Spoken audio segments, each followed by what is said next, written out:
Could the Broncos trade for Mac Jones? Well, CBS Sports included Denver as a potential trade destination for the New England Patriots quarterback, so we're going to talk about that on today's show.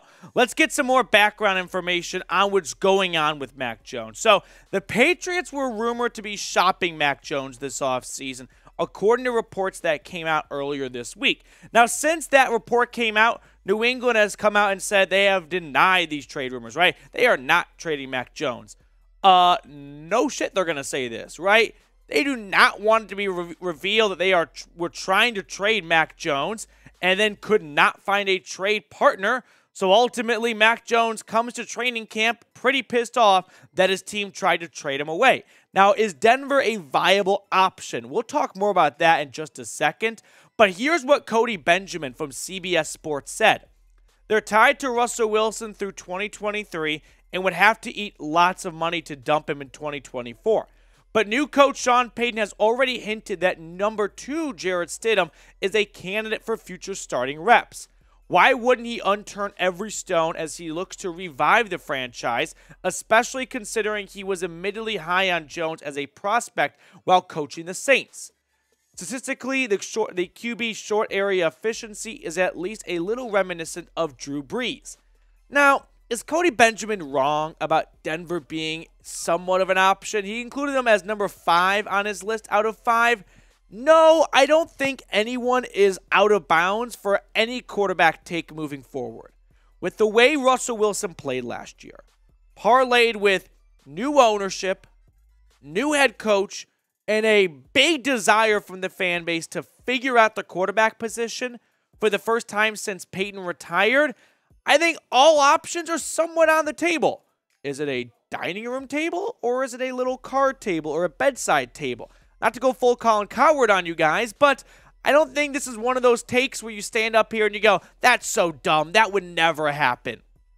Probably not. It's a major long shot, but are they in contention for quarterbacks? Yes, absolutely. Now, my question for everyone watching kind of off the bat here is, would you trade for Mac Jones? We're going to talk about what it could cost and whatnot, but the surface level. Would you be interested in trading for Mac Jones? Sound off for me in the comment section. This is the pinned comment on today's video. Now, Mac Jones in his career, 2 seasons so far, a former first-round pick from Alabama. Rookie season was very promising, right? 17 games, 10-7 record, led him to the postseason, 3,800 yards, 22 touchdowns. Like, there was a lot in year 1 to be excited about what could be in year 2. Ultimately, major regression. Is it all on Mac Jones? No. Is some of it? Absolutely. But let's not be too harsh on grading Jones from 2022 when his coaching staff around him outside of Bill Belichick was an absolute joke. Matt Patricia is a bad defensive coach. Well, he's a bad head coach. He's a good defensive coach. He's not a good offensive coordinator, let alone a play caller. Quarterback coach was a former special teams coach. Like, they did not set Mac Jones up to be successful whatsoever. So I'm going to remember a lot of the 2021 version of Mac Jones when we discuss the idea of trading him or what his future holds. I am not ruling him out or crossing him off my list because of a joke of a coaching staff he had around him last year. And he did play somewhat through a bad high ankle sprain.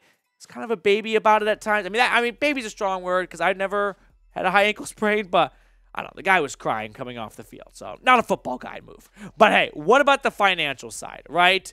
What about the, hey, what could it cost to get Mac Jones? Well, he was a first-round pick, so he could have his 5th-year option picked up, which means with 2 years done, there are 3 years out there on his rookie contract. So financially, it could make some sense there.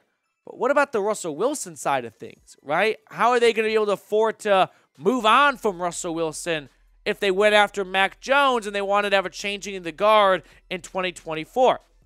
We'll throw on screen Russell Wilson's dead cap hit for the next 6 years, right? The remainder of his contract. He's not going anywhere this year. I don't think he's going anywhere next year either. I'm going to say it. No matter how bad 2023 is, $85 million is a lot of money.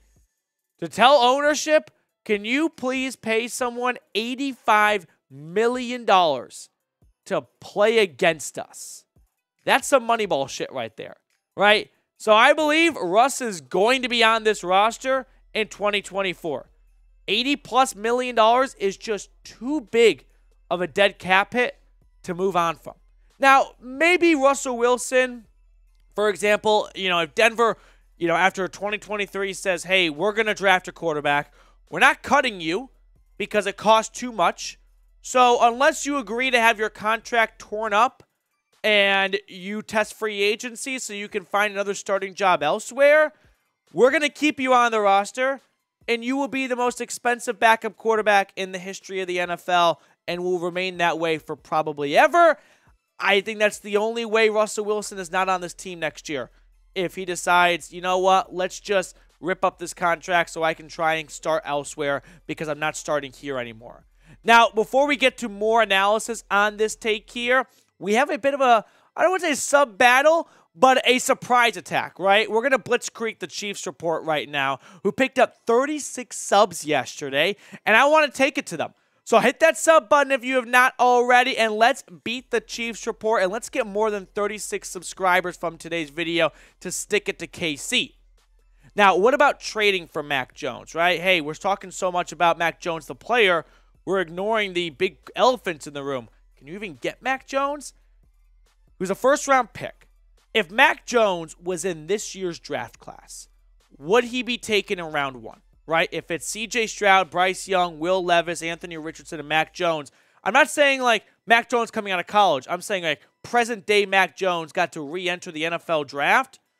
Would he be a first-round pick? I don't think so. Maybe a team would trade back to the end of the first round for him. I think he'd be a round 2 pick. So I think it'd probably cost a second rounder to get Mac. If no one offers it and Denver or if New England does fall in love with a QB, right, at 14 in the draft, maybe they would take a third and a future pick. But also, it's worth reminding you guys that Sean Payton already has his backup, I think, in mind, right, or his future starter. Jarrett Stidham. He's got a mini crush on him, and that's putting it lightly. I mean, at the NFL owners meeting, he spent more time talking about Stidham than Russell Wilson. So it seems like Stidham has the early track or the inside track to kind of be the understudy for Russell Wilson. And if they move on from him, or not move on from Russ, but if Russ is not the starter in 2024, I think Stidham would probably be your Vegas odds-on favorite to be the starter. Now, this goes without saying, a lot of this depends on how 2023 goes. We're doing a lot of early predictions years in advance, or 18 months in advance here. Now, Stidham, his stats from his 2 starts with the Raiders last year definitely surprised me. I mean, he played a lot better than I thought he would, but it's a very small sample size. So I'm not the biggest X's and O's breakdown kind of, YouTuber out there. I'm more of an eyeball test, but Jarrett Stidham, we got to wait and see. Now, if a QB falls to you in the draft this year, George and Sean, I know you're watching right now, and you love him, take him. I know you only got 5 picks, but bring in some competition, right? See what you got right there. Because if not, it's going to be a rookie versus Jarrett Stidham in 2024. I might opt for Case Keenum to come back if that's the case. I don't know if that's a very good quarterback battle. Now, if you absolutely bottom out next year and get a top 5 pick, you could get Drake May or Caleb Williams. Does Sean Payton seem like a coach who's going to get worse than 5-12 this year? I don't think so. So you're kind of be stuck in no man's land where you could pick like 9, 10, or 11 where you need a new quarterback, but you weren't bad enough to get one of the best quarterbacks. So you'll try for the 2nd or 3rd or 4th quarterback on the board, and you'll see how that goes with Jarrett Stidham. And we're right back to where we were 2-3 years ago and really ever since 2015. One more thing, though, before I let you guys go. Everything I just said for the last, 10 minutes now, Trace? How long has it been? 9.5 minutes? All that goes up in smoke if Russell Wilson is good next year, right? If Russell Wilson comes down to the field in 2023 and looks like a 9-time Pro Bowl quarterback, we are talking about a Broncos team through a completely different lens, right? A completely different point of view of, holy shit, they got Russell Wilson back. They're really good now, right? So all this goes out the window if Russ is good. And let's hope for that, because that is best case scenario. Russell Wilson gets back to his Pro Bowl status, he lives up to the contract, and we just completely blame Hackett for 2022, and we pretend like it never happened. But we have to be prepared for him to not get back because there is reason to believe after last year, Russ's best days may be behind him. That is going to do it for us on today's show. Thank you so much for tuning in. I'll sign off and see everyone later with more Broncos news and rumors.